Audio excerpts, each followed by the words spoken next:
got fitted Japan.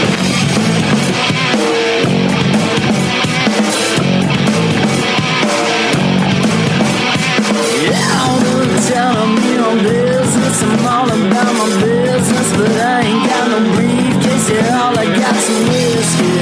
Open that whiskey, bring it to you. Yeah, I'm leaning up against the door, and my feet up to the floor, and we're messing on go. Yeah, I've been in before. Whoa, whoa. I'm a broken man, needing remedial lands. I'm all about my business. Let me love you till the morning. Let me love you till the morning, yeah.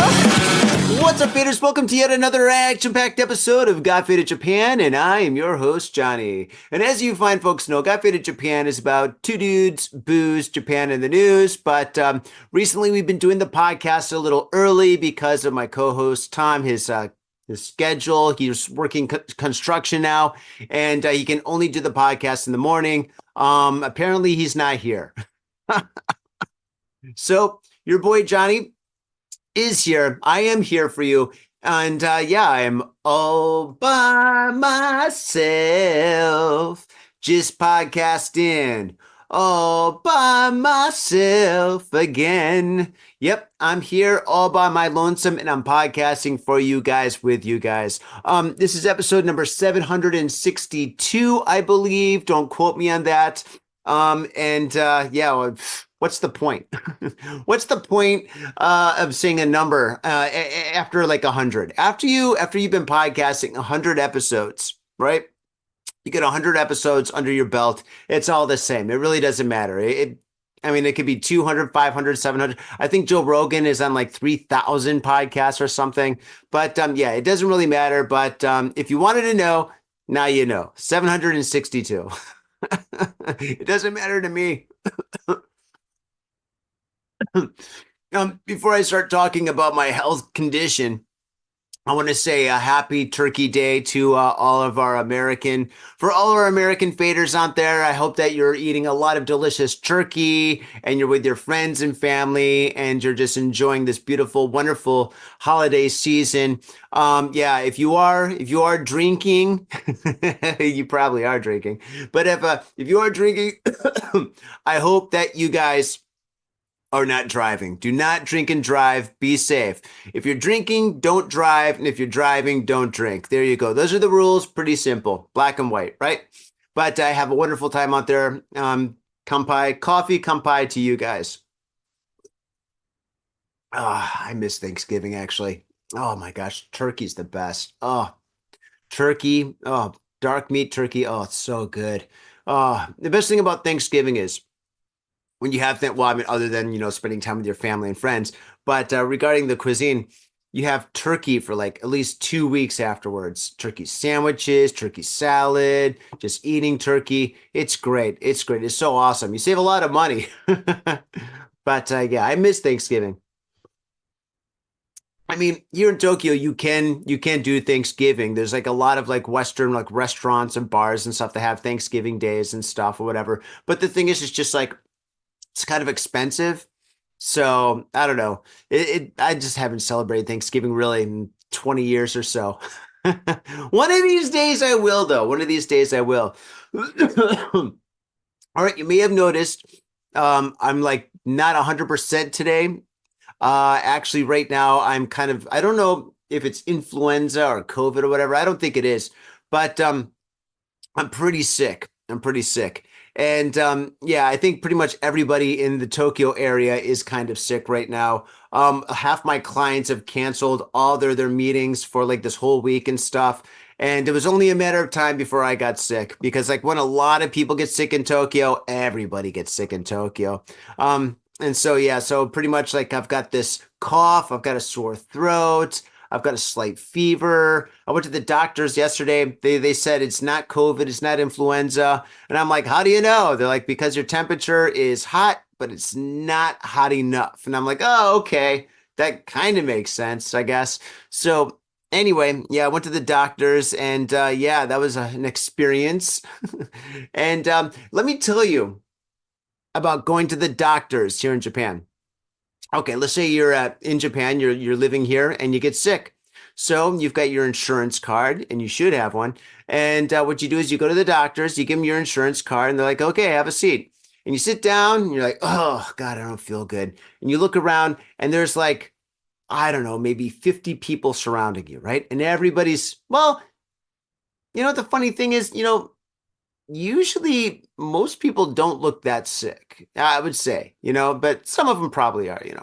But anyway, you look around, you're like, man, there's a lot of people here at the hospital. And actually, not the hospital, the doctor. I went to a doctor's clinic. Let me just make that straight.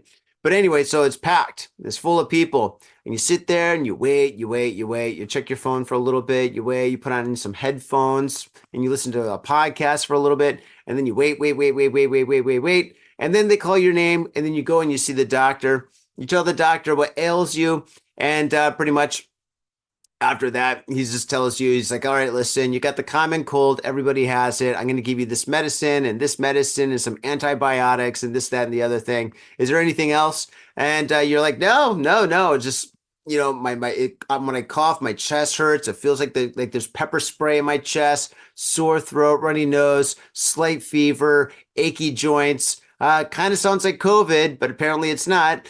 And so anyway, he writes you a prescription, and then you go on your way. And the cool thing is in Japan, it doesn't cost that much. So I paid 1,200 yen, which is like $6 American, for that. And then I got my medicine. And here's the funny thing about Japan. When you get your medicine, you got to go to a pharmacist, right? And when you go to the pharmacist, it's kind of like the same thing. You go into a room, there's like maybe 50 people there. They're all waiting. And then you wait. You wait for like maybe, I don't know, 45 minutes or so, depending. It depends on the clinic. It depends on the location of the clinic. And I guess how popular the doctor is, right? If you're in downtown Tokyo, like I am, there's going to be a lot of people in any pharmacy or any like a small doctor's clinic or something, or even a hospital. There's a million people. But the further on you go from like Tokyo Central, there's going to be less people probably. So anyway, this is my experience. And this is why I don't like going to the doctors, because it's pretty much a half a day waiting around. So when you go to see the doctors, when you go to see the doctors, make sure that you bring a book, or make sure your phone is completely charged and stuff, because you're going to be doing a lot of waiting. Anyway, so when I went to the pharmacist, I gave him my prescription, I guess my paper, my prescription or whatever. And they looked at it and they're like, oh, okay, cool. So you need these pills, these pills, these pills, these pills, and these pills. So for my common cold, let me just pull this up. I got it right here, by the way. For my common cold, I have to take, see, 1, 2, 3, 4, 5, 6. 6 different kinds of medication. So pretty much 3 times a day, I'm just popping a handful of pills. Boom, boom, boom. And yeah, man, it's kind of interesting because I remember when I was a kid in the States, whenever I got sick or something, you go to the pharmacy and you just get like one pill or one kind of like some kind of syrup or something that you have to take like 3 times a day or something. But no, in Japan, they give you all sorts of pills. And yeah, my kanji skills, especially my medical kanji skills, are not that good. So I can't really read this. I guess I could use my phone to kind of figure it out. But yeah, I'm on tons of medication. Ugh. I do feel a little bit better than before. But yeah, oh my goodness. But the point that I'm trying to make is that if you get sick or if you have any problems where you got to go to a doctor's or a hospital, just remember you're going to be there for at least half the day. Okay. And if not just there, but also the pharmacies. So yeah, so just keep that in mind. Okay. And but overall, it's a great system, and it's a very affordable system. I think for all this medication and to see the doctor, I think I paid like 2,000 yen, 2,500 yen, which is like, with the exchange rate, it's like $10. So it's a great thing. It's a great thing. And I think that the doctors, at least the doctors that I see, are absolutely fantastic. I found some doctors that speak fluent English in my no, in my neighborhood. So pretty much I don't have to translate anything like where I'm like, seriously, ore wa nodo itai yo ne. Yeah, do onaka itai yo ne. I don't have to say and speak any Japanese. I can just go in there and just like tell them exactly how I'm feeling and what's going on and stuff in English. And yeah, that's the lifesaver, to be honest, because when you're sick, speaking Japanese sometimes isn't that easy. I mean, I just said ore instead of watashi. I should have said, oh, watashi no itai desu yo, which is the more polite way to say I. Oh, coffee kampai, fritters. Coffee kampai. And yeah, so I'm sick. My wife's sick. My neighbors are sick. My landlord's sick. Half my clients are sick. I'm sure Tom's sick. Tom's probably sick and tired of me. I'm sick and tired of him.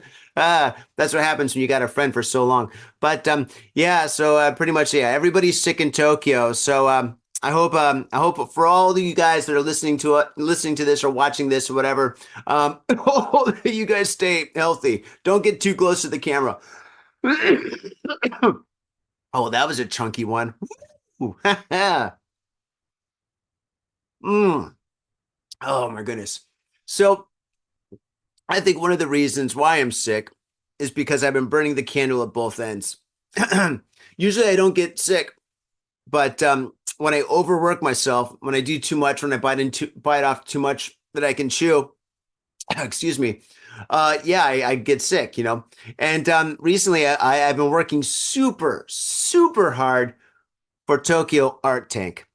And Tokyo Art Tank, if you're just tuning in for the first time, Tokyo Art Tank is my art exhibition where basically it's an all-inclusive art exhibition that's a gallery conceal, and I gather some of the finest and most brilliant artists I can and showcase the best of their work for 1 week. And it is absolutely fantastic. Pretty much I'm trying to build this whole Tokyo community of artists. And yeah, this is for like the artists. This is for people who are interested in art, people who love art, people who don't really know much about art but are kind of curious to learn about art and stuff. So yeah, this is completely open to the public. And I've been working so hard to get this going and stuff. And yeah, I've got so many events that are happening during Tokyo Art Tank. I've got for example, okay, let me break this down. And if I'm a little bit off today, I'm not hungover. I'm not drunk. Nope, no alcohol. Yeah, it's this medicine that I'm on. It's making me kind of foggy headed or whatever. I don't know which one it is. There's six to choose from. Oh, that one burnt. That one burnt. But I'm good. Okay, so one thing about Tokyo Art Tank, which is really cool, is that it's from Monday to Sunday, and on every single day we have a special event. For example, on Monday we've got a cocktail and meet and greet event. On Tuesday we've got live poetry reading and an open mic for people that are interested in poetry and Japanese poetry and Western poetry and stuff. It's really cool. And then on Wednesday, we've got a film festival. We've got yoga and art classes. And then on Thursday, we've got painting. We've got like a painting class where Dan's going to come in. He's a professional painter. He's going to teach people how to paint. And then on Friday, we've got like 6 bands that are going to perform, and that's going to be absolutely amazing. On Saturday, we've got DJs. We've got like 5 DJs plus a hip hop performance, I guess a hip hop band performance that's going to be done by Anthony H and his new band. And then on Sunday, actually Sunday, we're not doing anything. The exhibition is open. Come and enjoy the artwork. And yeah, so we got so many things happening on every single day of the week that it's just like this week-long extravaganza. And the coolest thing is that it's completely free. Entering is free. Participating in any of the events is free. And it's really cool because, like I said before, I'm trying to create this open-minded, all-inclusive art community, for like people of all levels of art enthusiasts. I'm blaming the medication on that one. People who love art on all different levels can come and enjoy the artwork and the art, I guess, events that we have. And yeah, it's absolutely fantastic. And I've been promoting this and organizing this and getting all this together for months now. And it's down to the wire because this Monday We are starting. Yes, Tokyo Art Tank is this Monday, December 2nd through the 8th, and it's going to be absolutely spectacular. You can check it out in the show notes or just Google Tokyo Art Tank Volume 12. And yeah, this is the 12th time that we've done this. And I'm so excited, but yeah, I've been promoting this so hardcore. I've been going out to all sorts of like art cafes, art exhibitions, galleries, museums, art festivals. I've been going out like as much as I can, plus, working all my other jobs and doing all my other work and stuff. And I think that just staying out really late and getting very little sleep and drinking way too much is kind of taking its toll on my health. And yeah, so now I'm kind of sick, which, at first I was kind of bummed about, but now I'm not really, because the thing is, right now, today is Friday, which means, and I've been sick for the last couple of days, and I'm at the tail end of the sickness, I think. So that means I should be completely fine and recovered by Monday, which means I'll be completely ready to go for the whole week, and I don't have to worry about being sick, which is great because every time I have Tokyo Art Tank, I get sick. I get totally sick. Something falls apart, I guess I'm at that point where basically like, if you work too hard, you're going to get sick or you're going to wind up with colitis, which I wound up with once. You're going to wind up in the hospital, which I've done like 3 times. Yeah. So getting this out of the way is absolutely fantastic because that means I'll have 110% focus on Tokyo Art Tank. Oh yeah, one time I lost my voice. Yeah, that was pretty crazy. Halfway through the event or the exhibition, I think it was on Wednesday, I couldn't talk. My voice just gave out. Oh, it was terrible. Oh my God, yes. So yeah, I feel terrible right now. I feel really bad, but the thing is though, getting it out of the way is so good. So yes, thank you. Thank you, universe. Oh man, respect the universe. Oh man, so yeah, so Tokyo Art Tank is coming up, and that's great. One art festival that I went to recently was one that I've been talking about for the last couple of months, and that was Edo Wave. And Edo Wave was absolutely spectacular. I had a gas at Edo Wave. At Edo Wave, oh my gosh, there were so many amazing bands. I think there's like 8 bands that performed. And I think there's like maybe an equal amount of DJs. I think there's like maybe 8 DJs as well. And yeah, the Edo Wave crew was all there in force, and it was absolutely spectacular. And Edo Wave is it's a multinational, international music and art collective. And yeah, they have events all over the place. Their main event is Edo Wave in Shinjuku Loft, and that's the one that happened last weekend. And that was spectacular. And they brought me on to do live painting, and I painted a geisha with a electric guitar with a Fender, and that was slightly sexy. And yeah, that was great. It was a lot of fun. One thing that I love about Edo Wave, well, actually, I love everything about Edo Wave, but one thing that I really love about Edo Wave is that the vibe is so positive. A lot of times when you go to music events, maybe not just here in Japan, but music events anywhere. When you go to music events, you get like the snobs, you get the people who are too cool for school and stuff. And that sucks. It really sucks when you go there and you get people that are like talking shit and just acting like dicks or whatever. And the thing is at Edo Wave, there's none of that. There's absolutely none of that. The positivity in Edo Wave is brilliant. It's brighter than the sun. It's absolutely spectacular. I just love Edo Wave. When I go there, I always make friends. I always meet cool people. I talk to great people. I see my friends who I haven't seen in a long time. I see friends who I haven't seen in years, actually. And Edo Wave is just so great. It's so cool. And the music is absolutely spectacular. The bands, the performance of the bands is great. The DJ selection. Yeah, geez, I heard Billy Joel. I haven't heard Billy Joel in years and years and years and years. And all of a sudden I'm like listening to like one of the DJs in one of the side rooms. I'm like, holy smokes, that's Billy Joel. That was great. It was so great. They had some amazing food. They were selling pizza. They had handmade pizza there. It was great. The drinks were strong. Woo! Whoa, my boy. Those drinks were super strong. I was drinking, what was I drinking? I didn't have a Long Island iced tea. Gin and tonics. I was drinking gin and tonics, and I think I had like 6 of them. Oh my God. And I think I had an equal amount of beers too. And yeah, that was great. Oh my gosh. Many times you go to a nightclub and they make terrible mixed drinks. You get it and you're like, whoa, either that's way too much gin or it's just like some tonic syrup. But at Shinjuku Loft, I don't know. I think they have actual mixologists that work there or something because like every drink that I had there, I mean, of course, it's hard to mess up a beer. But the thing is like every mixed drink that I had there was absolutely spectacular. It was really, really good. And if you're in Tokyo, if you're coming to Tokyo, I highly recommend that you go to Shinjuku Loft. Shinjuku Loft is an iconic nightclub in Japan. I think it's like one of the longest running punk rock nightclubs, actually. So yeah, I think it's been around for years and years and years. So yeah, definitely check it out. They always have lots of great bands perform there, like punk rock bands, hardcore bands. They have sometimes like J-pop and idol bands and stuff. It's really a great venue and stuff. And like the style of it is kind of like 1950s America meets like Tokyo current, it's crazy, so anyway, check it out. It's a great place to visit. And if you are in Japan when Edo Wave is happening, definitely check out Edo Wave. Edo Wave's amazing. It's impossible for you to have a bad time. Nobody ever says anything bad about Edo Wave because Edo Wave is like, it's beyond amazing. It's beyond perfect. So yeah, love Edo Wave. Had a great time there.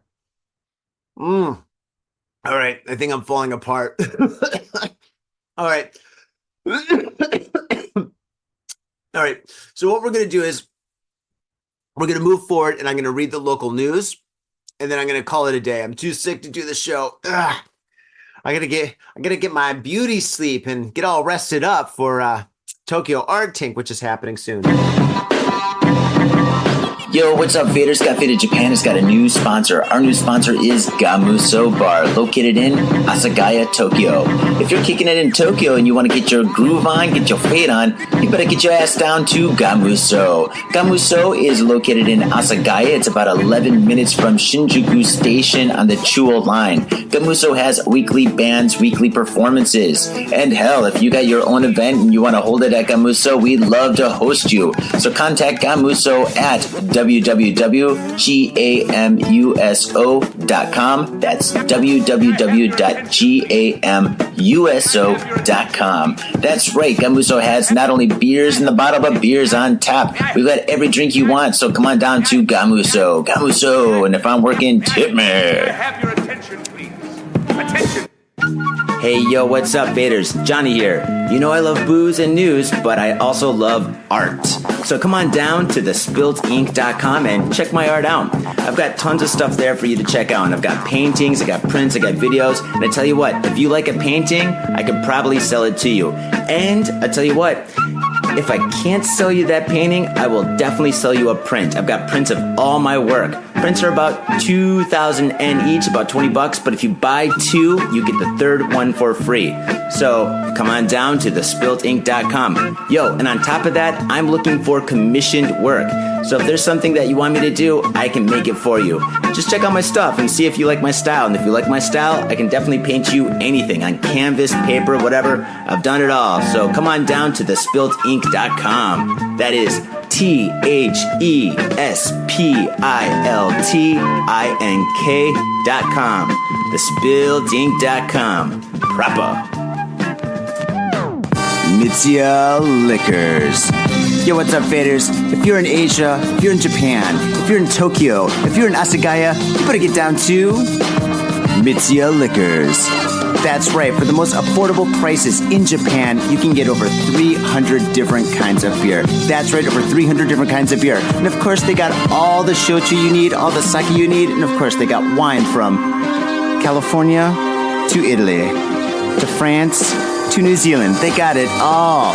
When I say they got it all, they really, seriously got it all. There's no joke about that. So get down to Mitsuya Liquors. And if you go in there and you say, Got Faded Japan, you will be more than welcome to go into their back room and drink those beers that you just purchased. That's right, Got Faded Japan at Mitsuya Liquors. And 3 times a week, they have a sushi chef there. So get your sushi on, get your drink on, get your fade on, and come on down to Mitsuya Liquors, located comfortably in Asagaya, about 5-minute walk from the station. In Tokyo and craving soul food? We've got just the place for you.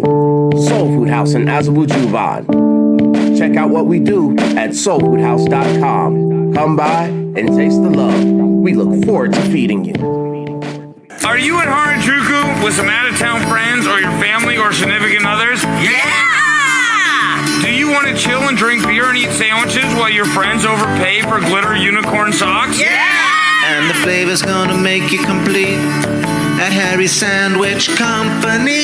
So come on down to Harry's Sandwich Company in the heart of Harajuku, right off Takeshita Street. See you there! As we do in every episode, we read the most bizarre and strange news that's happening here in Japan.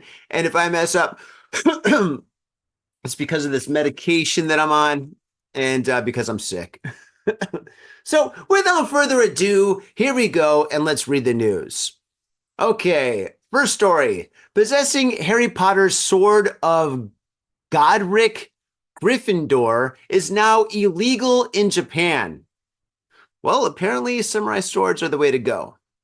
Warner Brothers Studios tour Tokyo. The making of Harry Potter opened in the summer of last year in Tokyo's Narima Ward, a sort of combination theme park museum photo spot. The facility features recreations of settings seen in Harry Potter's film series, along with displays from costumes and props used in the series. Cool. That's really cool. I was never really a Harry Potter guy. I read the first book when it came out. I thought it was pretty good. I saw the movies, but, Harry Potter it's not really for me, But anyway, to each their own. Okay, naturally, there's a gift shop too. And among the items, it's offered a full-size sword of Gordic Gryffindor. Wow, talk about the best Christmas present ever. Seriously, you go there and your mom and dad buys you like a Gryffindor sword. That's pretty awesome. But actually, an interesting thing was, I don't remember there being swords in the Harry Potter series. When I saw the movies, I thought they had the little, like the magic sticks, the magic canes or something. The magic wands, that's what they're called. Yeah, I thought they had the magic wands and stuff. I didn't know Harry Potter had a sword. Anyway, coolest Christmas present ever. Moving forward, priced at 30,000 yen in American dollars, that's like $50. The stainless steel replica of the sword welded by Gryffindor's founder is 86 centimeters in length. 86 centimeters, that's actually pretty long. That's like maybe, I think like 3 feet, maybe 3.5 feet. Don't quote me on that. Unfortunately, the size and design of this very big sword for very big Harry Potter fans is causing it to be recalled. The Warner Brothers Studio Tour Tokyo management was recently contacted by police who informed them that the sword of Gordic Gryffindor is in the eyes of the law, quote, a sword, end quote. And so it's illegal for civilians to possess. And this is due to the Japan Firearm and Sword Possession Control Law. Yes, faders, there is a law in Japan which says that you cannot have swords. It's illegal for normal people to have swords. The only people that can have swords, I guess, are samurai. And if you're not a samurai, you can't have a sword. All right. Yeah, that's pretty interesting. Actually, you can get a sword, but you need a permit. But I think the permit's like pretty much impossible to get. It's super difficult. I don't know anybody who has a sword. I've never met anybody that had a sword. So yeah, so don't have swords or guns. Both bad. Oh my God. But wouldn't that be the coolest present ever? You're like, I don't know, like a 12-year-old kid, and you open up your Christmas presents, and all of a sudden you've got this huge Harry Potter sword. Oh my God. To be honest, that's probably really bad. It's got to be super bad to give a sword to a kid. You know that kid's going to cut himself or cut somebody else. Probably there's going to be like 2 or 3 missing bodies or something, like dead bodies or something, like in the neighborhood or something. Yeah, that's bad. Yeah, parents, don't give your kids swords this summer or this winter. Oh, I can't do the show. I'm too sick. I can't talk. I misspoke. All right. Let's see if I can keep it together. Come on, Johnny. Moving forward, judo school head arrested for allegedly forcing soy sauce into boy's mouth. Does this make the kid an official soy boy? Let's find out. The 32-year-old head of a judo school in Ichihara, Chiba Prefecture, has been arrested on suspicion of assault for allegedly forcing soy sauce into the mouth of a 10-year-old boy last year. According to police, the man Yuta Ishino has partially denied the allegations and quoted him as saying, quote, "It was just a punishment game for entertainment. I mean, come on. I didn't force the soy sauce into his mouth," end quote. Police said that the incident occurred in the dining room of a guest house in Minami Boso City, Chiba Prefecture at around 7:30 p.m. on May 5th, 2023. Ishio made the boy lie face up on a tatami mat floor and poured soy sauce into his mouth while other children watched. Oh my God. The boy spat the soy sauce out and was not injured. Last month, the boy told his father, who contacted police. Police began an investigation, including viewing video footage of the incident. Okay, let's see. So this happened last year, but the father got pissed off about like a month ago. I think that this is a non-issue, to be honest. I think that this is some kind of like a weird punishment game or something. Like, for example, I guess maybe there's like a game like a duck, duck, goose or something, and whoever loses has to eat like soy sauce. And soy sauce is actually pretty healthy for you. I mean, there's like vitamins and minerals in soy sauce, so it's actually a good thing. But I guess this dad, maybe the dad got pissed off about like maybe tuition or something, or maybe he wanted to cancel the kids' like, I guess, lessons or something or whatever. And then maybe he got pissed off because he wasn't able to do that because he was under contract or something. I don't know. And so he called police over the situation. I think this is bullshit and this should get thrown out and stuff. I think this is a non-issue whatsoever. Oh man. God, monster parents these days. Monster parents. I hear about monster parents all the time. Tom used to work in elementary schools and junior high schools and so on. I mean, he did that for years and years and years, and he would talk all the time about monster parents walking into a school and demanding why their kid failed in some class or got a low grade. And the teacher's like, well, your kid got a low grade because your kid's a dumbass and never paid attention in class. And when he took the test, he wasn't prepared because he didn't study. And so he failed. And then the parents are like, no, it's your fault. And then there's like this big mess or something. Dude, Tom's got so many stories about that. I definitely got to have him on the show next week where he can talk about that, because Tom would just love to chew your ear off about all the stories he's experienced. Okay, moving forward. Man arrested for more than 1,000 home. What I do for this podcast. Man arrested for more than 1,000 home intrusions says, hey, it was a hobby. Yo, bro, you could have chosen yoga.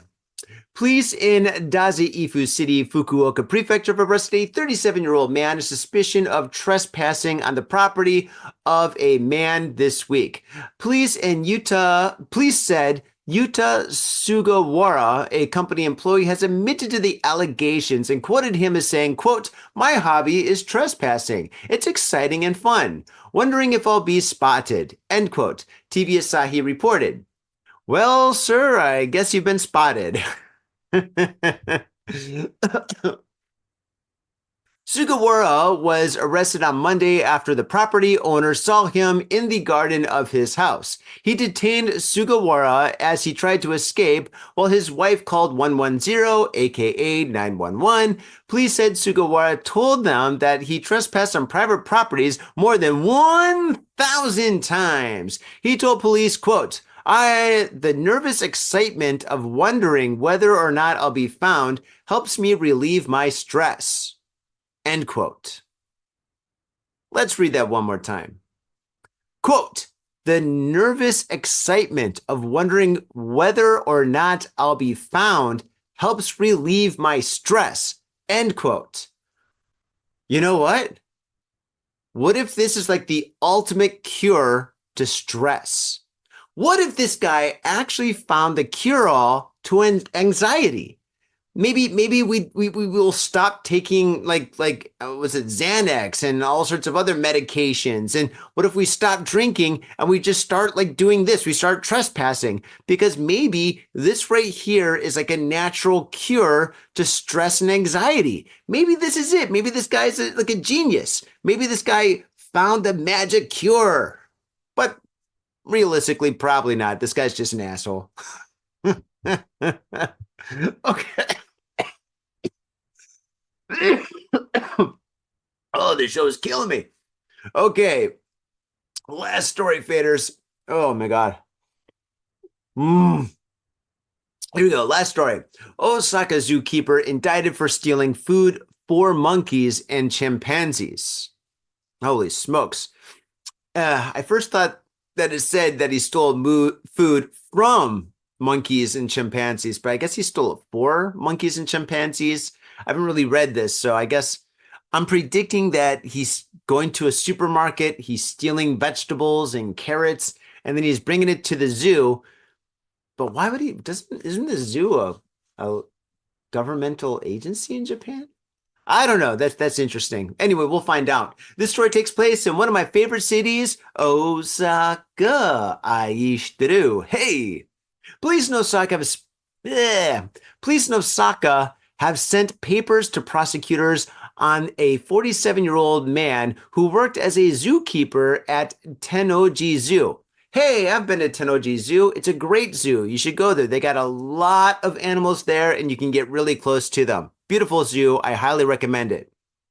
Moving forward, on suspicion of stealing vegetables, fruit, and other items used to feed the monkeys and chimpanzees.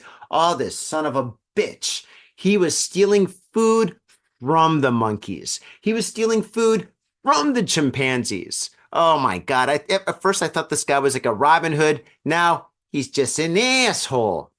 Moving forward, the suspect is accused of putting the food that was stored in the zoo's kitchen into his bag on October 1st and also in September, Kyoto News reported. The zoo consulted police and the man was arrested on suspicion of theft on October 1st. Since then, he has been suspended from work. Good. He was part of the animal care and exhibition department, which is responsible for managing the animals. He has worked at the zoo for more than 10 years, zoo officials said. My God, dude. I mean, yeah, the prices of vegetables and fruit is skyrocketing here in Japan. Or at least it is in Tokyo. Well, I guess it's got to be Japan because if it's skyrocketing in Tokyo, it's got to be really expensive in Osaka. But still, it's affordable. I mean, you can go to the supermarket and you can buy like carrots and onions and all that stuff. They're there and they're affordable. Yes, they're a lot more expensive than they were a couple of years ago, but hey, man, that's just inflation and that's just how it goes. It can't be stopped. It can't be helped. But stealing from animals, dude, that's messed up. And stealing from animals that are like stuck in zoos, man, that's really messed up. So shame on this guy, man. I'm really bummed down about that. I'm an animal guy. I love animals. So that really sucks. All right, faders. Well, I'm sick. I'm feverish. Oh my goodness. Hey, you got a cigarette? You can probably light a cigarette off my forehead right now. Oh my gosh. Holy smokes.